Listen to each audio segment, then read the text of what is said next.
যাবে না, বড়ই অদ্ভুত চিন্তা ভাবনা। না, অদ্ভুত চিন্তা ভাবনা না শাফিল ভাই। যদি এই দুনিয়াতে আপনাকে বলা হয় 5,000 মহিলা দেখায়া যদি বলা হয় শাফিল আহমেদ তোমার মা কয়জন, তুমি কি বলবা যে আমার গর্ভধারিণী 5,000 জনই? নিশ্চয়ই বলবা না, কারণ এটা জাস্টিফাইড না। সত্য শুধু একটাই হয়, বাকি সব মিথ্যা হয়। সত্য কখনো 2টা 3টা 4টা 5টা হয় না, সত্য একটাই হয়, কথাটা মনে রাখো।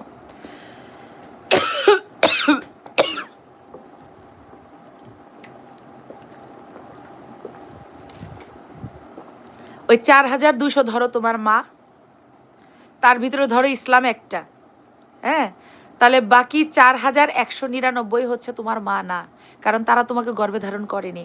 তোমার একজন মাই তোমাকে গর্ভে ধারণ করছে, অ্যান্ড সেটাই হচ্ছে, মানে উদাহরণস্বরূপ বুঝলাম, এটা হচ্ছে ইসলাম।